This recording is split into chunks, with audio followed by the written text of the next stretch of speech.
the experience of disappointment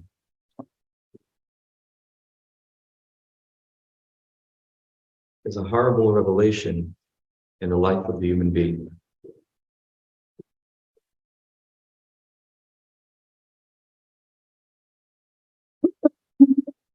Disappointment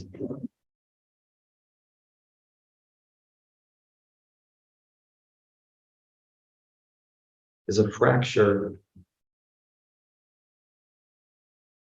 of the experience of beginning.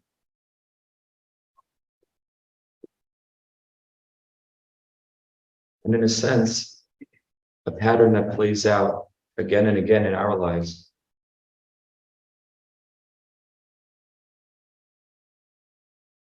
Happens first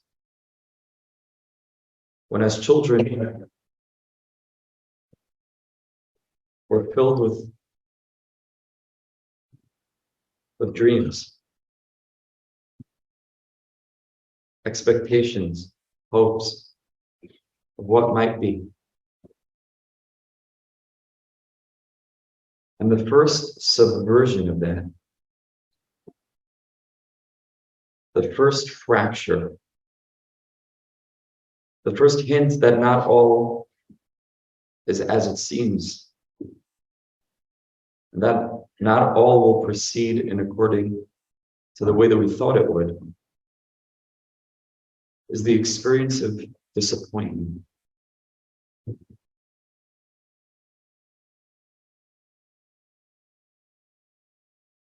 When children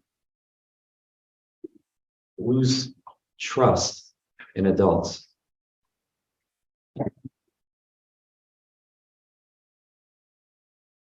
when a child recognizes that his teacher's not who he thought he was,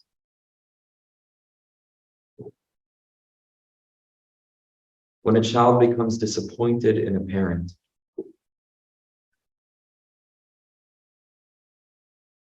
that's a fracture that cuts very deep. It's a trauma that all of us experience,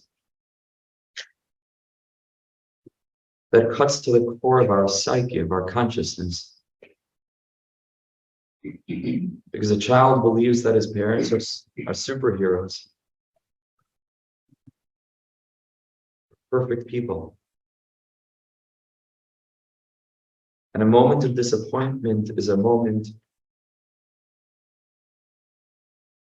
where the joy and the excitement of a beginning itself rots. Self is looked back upon with scorn. How could we have been so stupid? How could we have been so foolish? It's not even that was a valid experience and now this is another valid experience. It's that we look back and there was nothing to be happy about in the first place. Everything crumbles.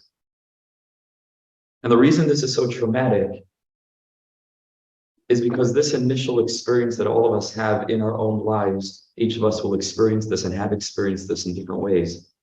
And there's not one person here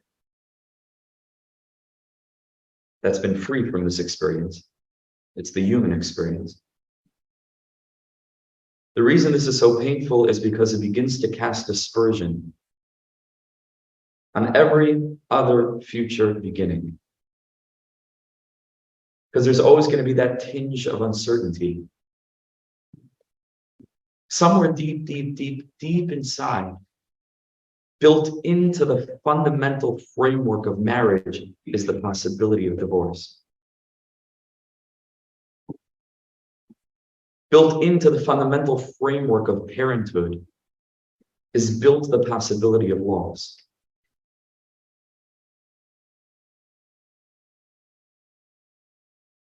Cemented in to the foundations of every new beginning is that crack, is that fracture,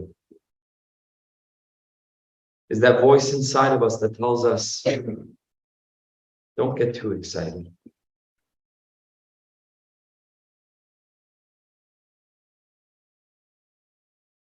And that's something to cry about. That's an element of innocence that's been lost. That's a fundamental flaw. Meaning,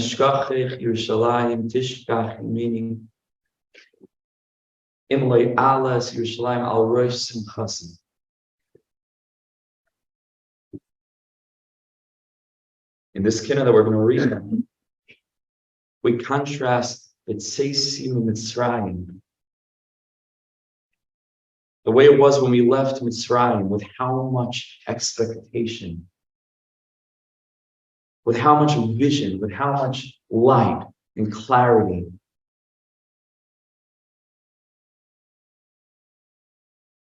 A birth, a dawn, a new beginning.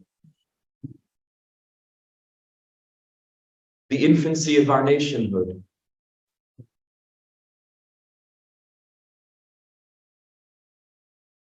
The understanding of a story that was beginning then and that would end, we were sure, with our conquering of Eretz Yisrael, by the guidance of HaKadosh Baruch Hu, the shattering of all external influences, the conquering of a land that would shine its light to the whole entire world, to remind the nations of the world that we are one, and that we are unified as children under one Father.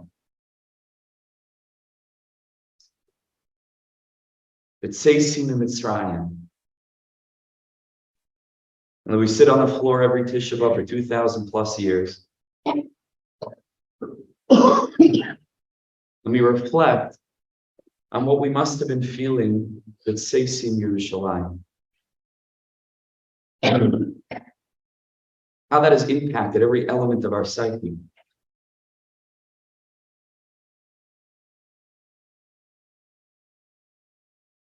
That confusion, that cynicism that sets in.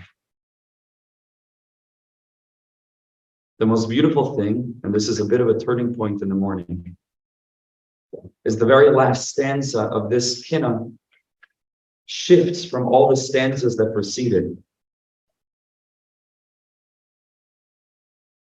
Kairo seudo klechem de b'tzeisim Mitzrayim.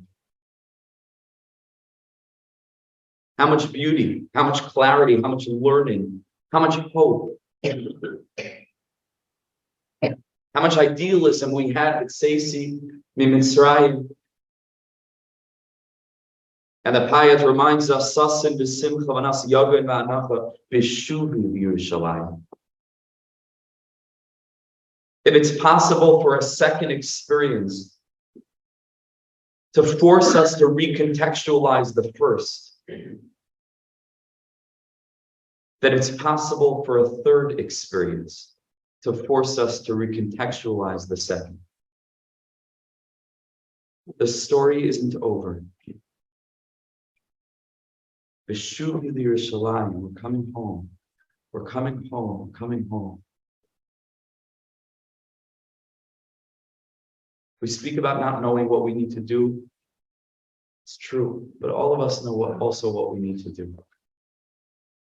We're working. We're a generation that's healing.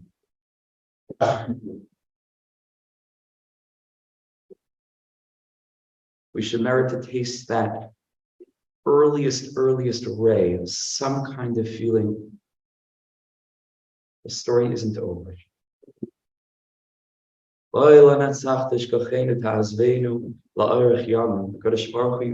You still have an asek with us. Not the hastir astir b'yom. You're still weeping. You're still with us. You still have a stake, like Rabbi Gideon spoke so beautifully. You still have a stake in humanity. You haven't given up on us, even when we've given up on ourselves 2 billion times. You believe in us in a frighteningly powerful way. We answer that call of Ayeka today. We answer with the call of our great grandfather Avraham Avinu. Hineni, Hineni, B'nai Shalom, Hineni, Hineni, Hineni.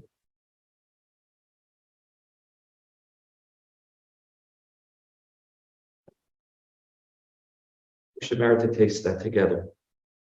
Yeshuva Yerushalayim.